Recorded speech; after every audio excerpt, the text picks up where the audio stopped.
তরুণ সান্যাল। দেউড়ির সামনে টুলে বসে মস্ত গোপ উর্দি ও নিষেধ। একটি দুটি নীল বাস উড়ে আসছে, ছুঁয়ে যাচ্ছে। হাওয়ায় শ্যাম্পুর হালকা গোলাপ বা ল্যাভেন্ডার জুঁই এবং স্বর্গের ভাষা জলের ওপরে জলপাতে। এবং মার্বেল সিঁড়ি বেয়ে উঠে যাচ্ছে দ্রুত স্যাচেল টিফিন বাক্সে। মায়েদের ট্যাটাস সিম্বল হয়ে পরিদের শিশু, বাবাদের আকাঙ্ক্ষা ও ব্যয় হয়ে ভারতের ভাবী শাসকেরা। কবি কি বলছেন? দেউড়ি মানে প্রধান গেট বা প্রধান ফটক। ঢুকতে গেলে যে মেন গেটটাকে টপকাতে হয়, সেইটার বাড়ি বা যে কোনো জায়গার প্রধান গেটটাকে বলে দেউড়ি।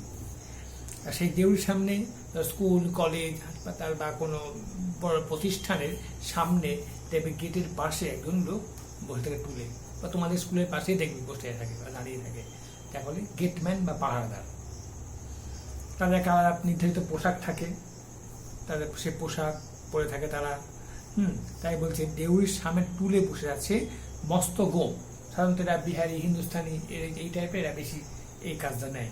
তাই বলছে কেন এদের গায়ের জোর বা মনোবল সবকিছুই ঠিক। এটা হচ্ছে মস্ত গোপ উর্দি মানে পোশাক ও নিষেধ। নিষেধ কি? দেখবে কোনো বড় প্রতিষ্ঠানে ঢুকতে গেলে দেয়ালে লেখা থাকে এখানে বিনা অনুমতিতে প্রবেশ নিষেধ ইত্যাদি রকম লেখা থাকে। থেকে নিষেধ, ঢুকতে মানা করা আছে। যদি গেটম্যান বা পাহারাদার বা দারোয়ান যদি তাকে অনুমতি দেয় তবে সে ঢুকতে পারবে। বিনা অনুমতিতে প্রবেশ নিষেধ, যেমন লেখা বিনা অনুমতিতে প্রবেশ নিষেধ। একটি দূরে নীল বাস, সে বাসগুলো স্কুল বাস হয়তো হবে, সেগুলো চলে আসছে। এমন জোরে আসছে না, মনে হচ্ছে উড়ে যাচ্ছে তারা।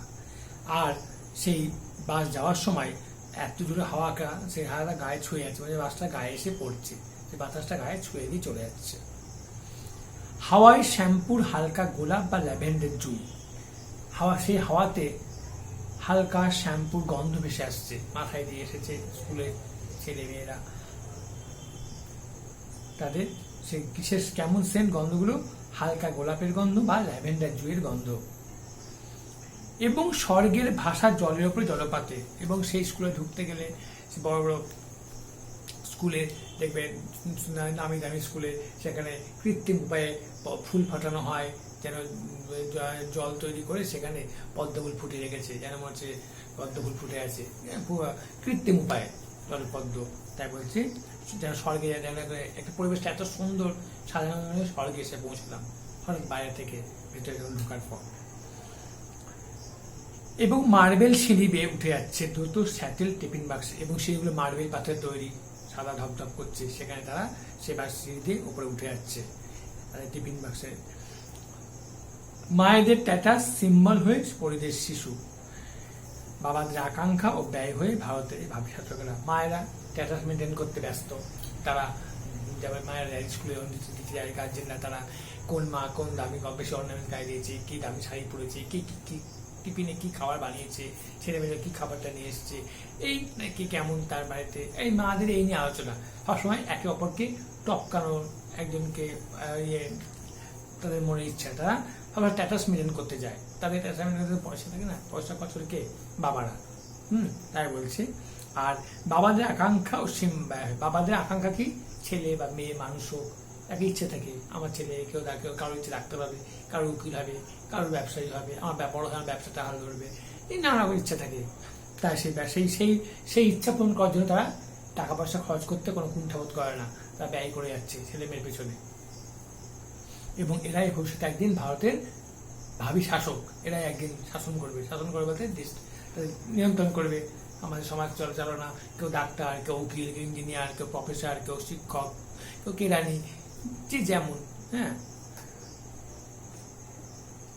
তাই বলছে দেউড়ির, এটা হচ্ছে দেউড়ির ভেতরের ঘটনা। কলকাতায় জায়গাটায় সেখানকার দুটো ঘটনা, কিন্তু কবি দুটো ছবি তুলে গেছেন। একটা দেউড়ির ভেতরে, একটা দেউড়ির বাইরে, রাস্তার ওপারে। একটা প্রাসাদ, একটা বস্তি। এক জায়গায় প্রচুর অর্থ, এক জায়গায় অর্থ নেই, হাহাকার। এক জায়গায় প্রচুর খাদ্য খাবার সামগ্রী, তারা একটা খেতে পাচ্ছে, নষ্ট করছে, ফেলে দিচ্ছে। এক জায়গায় মানুষ পেটের খিদে মেটানোর খাদ্য জোগাড় করতে পারছে না, খেয়ে রয়েছে। আর এরা খেয়ে উঠছে বাড়তি তো নষ্ট করছে, ফেলে দিচ্ছে, ব্যয় করছে, অপব্যয় করছে, তাই বলছে এখানে। দেউড়ির, এটা গেল ভেতরের ঘটনা। দেউড়ির অনেক বাইরে বুক চেপে ভাঙা স্লেট, বর্ণ পরিচয়, তালি মারা ছেঁড়া প্যান্ট, বুকের বোতামহীন সস্তা শার্ট, ঠেলে ওঠা পাঁজর, কণ্ঠায় এক শিশু। এবং দেউড়ির থেকে অনেক দূরে রাস্তার ওপারে একটা ছেলে দাঁড়িয়ে আছে। সে কিভাবে দাঁড়িয়ে আছে, তার রোগা ছিন্ন কণ্ঠের হাড় বেরিয়ে গেছে, হ্যাঁ, খেতে না পাওয়া শরীর যেমন হয় একটা, গায়ে জামাটা খুব সস্তা কম দামের, তার বোতামগুলো ছিঁড়ে গিয়েছে, তার বুকটা আলগা হয়ে দেখা যাচ্ছে, পায়ে একটা পরনে একটা ছেঁড়া প্যান্ট পরে আছে, প্যান্টটা পিছনে তালি মারা, ছিঁড়ে গিয়েছে, তালি মেরে দিয়েছে, এবং তার বুকে জড়িয়ে ধরে আছে একটা ভাঙা স্লেটটাও গোটা নয়, আর একটা বর্ণ পরিচয় বই নিয়ে দাঁড়িয়ে এসে সেই দেউড়ির দিকে তাকিয়ে সে দেখছে, সে নিয়ে ভাবছে। তাই বলছে গলার কণ্ঠ বেরিয়ে গেছে। এইসব দেবদূতদের দেখে, এইসব ভবিষ্যৎ প্রভু প্রভুপতিদের দেখে চিনে নিচ্ছে বর্ণ পরিচয়। দেবদূত কারা? এই দেউড়ির ভেতরে বড় ইংলিশ মিডিয়াম স্কুলে পড়া ছেলে মেয়েরা, তারা দেবতার দূত। তারা ভগবানের মুখে সোনার চামচ জন্ম করছে, তাদের কোনো তারা প্রাচুর্যের মধ্যে বড় হচ্ছে, অভাব কি জিনিস তারা জানে না। হ্যাঁ, তাই তাদেরকে এখানে বলছে দেবতার পাঠানো দূত, তার আশীর্বাদী, তাই তাদের কোনো অভাব নেই, অনটন নেই, শখ আল্লাহ মেটানোর কোনো অসুবিধা নেই। তাই সেইটার কাছে তাদেরকে তার দেবদূত বলে মনে হয়েছে। এইসব ভবিষ্যৎ প্রভু পত্নীদের দিকে, ভবিষ্যতে এরা একদিন প্রভু হবে, সবকিছু কায়েম করবে, হ্যাঁ, সবকিছু চুড়ে দাঁড়াবে, এবং বহুপত্নী বলতে এবং মেয়েরা এসব ছাত্রীরা বহুপত্নী হবে, তাদের স্ত্রী হবে বা প্রিয় হবে, একদিন তারা বহুপত্নী হয়ে বসবে, যে প্রভুদের বউ হবে। আর একদিকে বলতে গেলে বলছে প্রভু বহুপত্নী হচ্ছে এখানে ছাত্র ছেলে মেয়ে বাবাকেও প্রভু বলতে পারো, তাদের মায়েরা বহুপত্নী, এটাও বলতে পারে না। বলছি চিনে নিচ্ছে বর্ণ পরিচয়, তাদেরকে থেকে চিনে নিচ্ছে যে এরা ইংলিশ মিডিয়ামে পড়া স্কুলের ছেলেরা, এরা ইংরেজি পড়া জনগণ করবে, এরা বর্ণ পরিচয় কি জানে না, বর্ণপরিচয় যোগাযোগ নেই, এরা বর্ণ পরিচয় ওদেরকে দেখছে।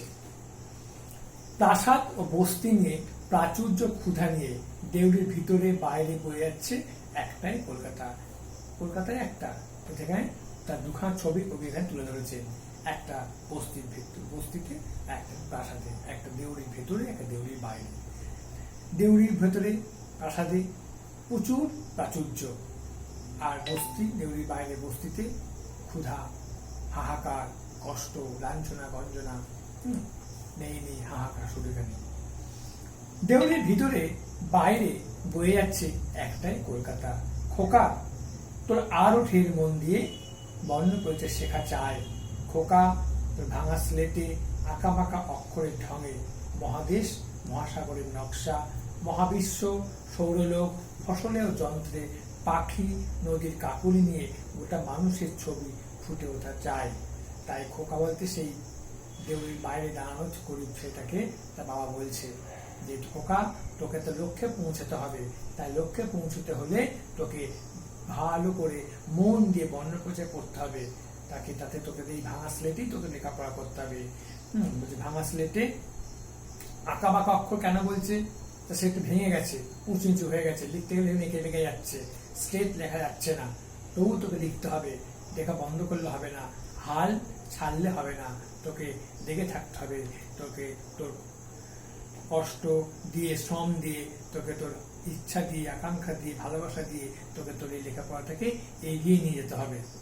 তাই বলছে যে মহাদেশ মহাসাগরের নকশা, যেমন মহাদেশ মহাসাগরের নকশা হয়, সেই যেমন ভূগোলে পড়া যায়, সেই ভূগোল তোর মনে ইচ্ছে সেখানে তোকে এই ভাঙা স্লেটের ছবিটা, সেই ছবি ফুটিয়ে তুলতে হবে, তোর মনের ইচ্ছাগুলো, তোর চাওয়া পাওয়াগুলো স্লেটের মাধ্যমে তোকে প্রকাশ করতে হবে। তাই বলছে মহাবিশ্ব, সৌরলোক, ফসলে ও যন্ত্রে, পাখি, নদীর কাকলি, সবকিছুতেই তোকে এই স্লেটের মধ্যেই এই স্লেটেই তোকে বাংলা, ইংরেজি, ইতিহাস, ভূগোল, বিজ্ঞান সবকিছু ছুটে তুলতে হবে।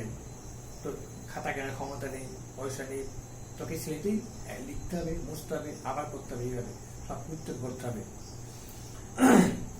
আমার তো চলে গেল ত্রস্ত দিন লাঙলে বাঁটে হাত রেখে, আমার তো বয়ে যায় ধরা বেলা যন্ত্রের পাঞ্জায় হাত রেখে, আমার তো পদপাতে পিচের গরম চুমা, অনাবৃষ্টি উচ্ছেদ বা ছাঁটাই মিছিলে। তাই একটা বাবা বলছে, আমার জীবনের তোমার জীবনের 3 ভাগ তো কেটেই গেল, জীবনে যে 4টে ভাগ 3টে ভাগ কেটে গিয়েছে, আমার বাকি আছে একটা ভাগ। আমার জীবন তো শেষ পথে, তোর জীবনের শুরু, আমার শেষ, তোর শুরু। তোকে তোকে তোর মতো তৈরি হয়ে যেতে হবে, তোকে এখন বহু পথ চলতে হবে, বহু মানুষকে হেল্প করতে হবে, বহু জনের জন্য তোকে দাঁড়াতে হবে, লড়াই করতে, যুদ্ধ করতে হবে। তাই বলেছে যে তার বাবা সারা জীবন কি করছে, গ্রামের গরিব কৃষক, সে লাঙলের পাটে হাত থেকে চাষ করছে, সারা সকাল থেকে সন্ধ্যা অবধি উদয়াস্ত মাথার ঘাম পায়ে ফেলে রোদে পুড়ে জলে ভিজে সে ফসল ফলাচ্ছে। তাই বলছে, আমার তো বয়ে যায় ভরা বেলা যন্ত্রের পাঞ্জায় হাত রেখে, যখন হাহাকার লাগে, গ্রামে ফসল ফলে না, দুর্ভিক্ষ বা তোমার বন্যা খরায় ফসল যখন ফলে তখন কি করে, তোমার খাবারের জন্য গ্রাম থেকে খাবারে ছুটে আসে, দুবেলা খাওয়ার জন্য, পেটটাকে ভরানোর জন্য। তাই সেখানে তারা কি করে, তারা কলে কারখানায় যেখানে কুলি মজুরের কাজ নেয়। তাই যন্ত্রের পাঞ্জা, সেই যন্ত্রগুলো পাঞ্জায় এখানে কাজ করতে হয় হাত লাগে। আমার সারা বেলাটা এখানেই কেটে গেল। আমার জীবনটা চাষবাস করতে, যন্ত্রে কাজ করতে, কুলি মজুরি করতে, এসব করতে কেটে গেল। আমি তো কোন আর কিছু বাইরে যেতে পারলাম না, কেননা আমি লেখাপড়া শিখিনি বলে। আমি মূর্খ, আমি লেখাপড়া শিখিনি, আমি এই জন্য আমাকে আমার ইচ্ছে থাকলে সেটা পূরণ করতে পারিনি। তো আমার সেই ইচ্ছাগুলো তোকে পূরণ করতে হবে, তোর মধ্যে একটু ফুটিয়ে উঠতে চাই, আমার সেই ইচ্ছাগুলো তোর মাধ্যমে তোকে আমি পেতে চাই। তাই বলছে, আমার তো পদপাতে গরম পিচের চুমা, খালি পা চটি কেনার ক্ষমতা নেই, সকাল কাজ করছে এবং সে রাস্তা গরম পিচ, পিচের রাস্তা গরম হয়ে কি হয়, গরম হয়ে যায়, পিচগুলো গড়ে যায়, খালি পায়ে হাঁটা যায় না, সে পায়ে ছ্যাঁকা দিচ্ছে। এখানে ছ্যাঁকাটাকে মজা করে, বিদ্যুৎ করে, ঠাট্টা করে, মজা করে বলেছে চুমা। চুমা যেমন ভালোবাসার প্রতীক, এখানে সেটাকে মজার ছলে বলেছে। তাকে যেন সেই গরম পিচের রাস্তা পায়ে চুমু দিচ্ছে, এমন চুমু সে পা লাল হয়ে যাচ্ছে, ফোসকা পড়ে যাচ্ছে, কত কষ্ট পেতে হচ্ছে তাকে। তাই বলছে, অনাবৃষ্টি উচ্ছেদ, অনাবৃষ্টির জন্য ফসল ফলে না, তখন গ্রাম থেকে শহরে চলে আসতে হয়। উচ্ছেদ, কিছুদিন কাজ করার পর লক আউট করে দেয় কারখানা, সেখানে তাড়িয়ে দেয় শ্রমিকদের, সেখানে উচ্ছেদ করে দেয়, সেখানে বেরিয়ে যেতে হয়। বা ছাঁটাই মিছিলে, এবং কোথাও কাজ করছে সেখানে মিছিলে ছাঁটাই করে দিচ্ছে, চলে আসা হয়। এই ওদের জীবনের পরিবেশটা, জীবনটাকে চলেছে এই গতি ছন্দের মধ্যে। খোকা, তো জানতে হবে পৃথিবীটা বদলে দিতে কতখানি ধৈর্য পেতে হয়। খোকা, তোকে আমাদের সময়ের সমুদ্র মন্থন করে কেশর বাঁহাতে ধরে বশ বানাতে হবে উচ্চ ঈশ্ববা। খোকাকে খোকার বাবা বলছে যে এই পরিবেশ, এই পৃথিবী, সবকিছুকে পরিবর্তন করতে হবে, চেঞ্জ করতে হবে। এই ধনী গরিবের পার্থক্য, একজন মানুষ প্রচুর পরিমাণে খাচ্ছে, প্রচুর অর্থ তার, প্রচুর ভোগে আছে, তা নষ্ট করছে, অবহেলা করছে, অপব্যয় করছে, আর কিছু মানুষ খেতেই পাচ্ছে একজন, তার দুবেলা পেট ভরানো কথা, তার ব্যয় বিলাসবহুল্য তো দূর কথা, সে পেট ভরে খেতে পাচ্ছে না, পরনের পোশাক নেই, মাথায় ছাদ নেই, পায়ে চটি নেই, পেটে ভাত নেই। এইসব মানুষের কত মাত্রা পার্থক্য। তাই তোকে এগুলো পরিবর্তন করতে হবে।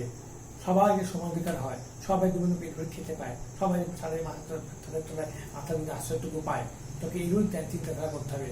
তাই বলছে, যেমন এক সময় যখন প্রচন্ড ওষুধরা যখন খুব বেপরা হয়ে উঠেছিল, যখন ওষুধের সঙ্গে দেবতারা সাত দিয়ে সমুদ্র থেকে কি হয়েছিল, মন্থন করে অমৃতের ভাঙড়ে উঠেছিল।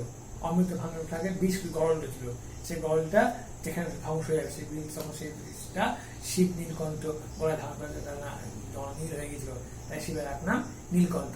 তাই বলে সেরকম অমৃত ভান্ডার মতো তোকে সে সমুদ্র মন্থন করে বাহাতে কেশর, কার কেশর ধরেছিল, যে সিংহ, সে ঘোড়া উঠেছিল সমুদ্র থেকে, ঘোড়াটাকে কি বলে, ইন্দ্রের ঘোড়া, তার নাম উচ্চ ঈশ্ববা। ইন্দ্রের ঘোড়ার নাম কি, উচ্চ ঈশ্ববা। সেই উচ্চ ঈশ্বর ঘোড়া কেশর ধরেছিল। তাই বলে তোকে সেই রকম এই কেশর কানে ধরতে হবে। সমাজের যারা এই সমাজ নষ্ট করছে, সমাজটাকে নিপীড়ন করছে, শোষণ করছে, অসমাজদের বঞ্চিত করে, তোদের সেই ঘাট ধরতে হবে, তোকে তাদের পাওনাটুকু তোকে পাইয়ে দিতে হবে, তোকে সেই লক্ষ্যে পৌঁছতে হবে। তাই বলছে তাদেরকে বশ মানাতে হবে। তাই বলছে, না কোনো আপিস ঘরে টাই প্যান্ট জগৎগড় দম্ভ নয়, তোকে নিতে হবে শশা করা ধরিত্রীর কঠিন দায়িত্ব, শান্তি সমৃদ্ধির দায়। তাহলে আমি তোকে বলিনি যে তুই লেখাপড়া শিখে স্যুট বুট পরে বড় গাড়ি করে, টাই পরে একদম তুই দামি গাড়ি করে নেমে একটা এসি ঘরে গিয়ে বসবি, একটা কাঁচের দেওয়ার দিকে, সেখানে গিয়ে তুই তোর অফিস থেকে প্রচুর এত টাকা কামাই করবি, করে বা দামি ফ্ল্যাটে থাকবি, দামি গাড়ি চড়বি, এবং তোর বাবা মাকে তুই নিজে সুখে থাকবি, এমন তোকে করতে বলিনি। তোকে তোর নিজের সুখের কথা ভাবতে বলিনি, আমাদের সুখের কথা ভাবতে না, তোর সবার কথা ভাবতে হবে, প্রত্যেকে অসহায় মানুষের পাশে দাঁড়াতে হবে। আমি তোকে বলিনি লেখাপড়া শিখে, যেমন অন্য বাবারা বলে মানুষের মতো মানুষ হয়, লেখাপড়া শেখো, যে নিজে তৈরি হও, এখানে আমি তোকে তা বলিনি। আমি তোকে এমন ভাবে তৈরি হতে হবে, অসহায় মানুষের পাশে দাঁড়াতে পারিস। যার পেটে ভাত নেই তাকে তো ভাত দিতে হবে, যার মাথায় ছাদ দিতে হবে, যার পায়ে ছুটি দিতে হবে, যার লেখাপড়া কথা লেখাপড়া সাহায্য করতে হবে। তো এইভাবে আমি করতে বলেছি। তাই বলছি যে কোন অফিস ঘরে জগৎগড় দম্ভ নয়, তোকে ওই অহংকার বলতে হবে না। আমি বলতে পারবো না আমার ছেলে অমুক অফিসার গেলে, আমার ছেলে অমুক, এটা আমার গাড়ি ছেলের গাড়ি, এটা আমার ছেলের বাড়ি। আমি এই অহংকার চাইনি তোর কাছে। তোকে শাসন করা পৃথিবী এইভাবে পুরো সমস্ত পৃথিবীর দায়িত্ব তোকে নিতে হবে। কঠিন দায়িত্ব এটা, শান্তি সমৃদ্ধির দায়, শান্তির দায়, সমৃদ্ধির দায়। তাই বলছে এখনই সময় খোকা, ভালো করে শেখ, এখনই সময় খোকা, ভালো করে চোখ মেলে দেখ, এখনই সময় খোকা, তোর বর্ণ পরিচয়ে আমাদের স্বপ্ন ভাবি কাল। তোকে তাই যখনকার সময় তখনকার যেটা সময়ের কাজ সেই সময় করতে হয়। এখন তো লেখাপড়া করার সময়, তাই তুই মন দিয়ে লেখাপড়া কর, মন দিয়ে লেখাপড়া করে লক্ষ্যে পৌঁছো, ভালো করে বর্ণ পরিচয়। সে বর্ণ পরিচয় কেন? সমাজের ভিত যদি শক্ত না হয় তাকে পরে কি সেটা কাজে লাগে না। তুমি একতলা ভিত বাড়ি 10তলা বাড়ি করো, ভেঙে পড়ে যাবে। তা তোকে ভিত শক্ত করতে হবে। তা প্রথমে বর্ণ পরিচয় শিখতে হবে। বর্ণ পরিচয় শিখলে তারপর তুই পরবর্তী ধাপগুলো অতি অনায়াসেই সহজে পার হতে পারবি এবং তুই খুব সহজেই লক্ষ্যে পৌঁছতে পারবি।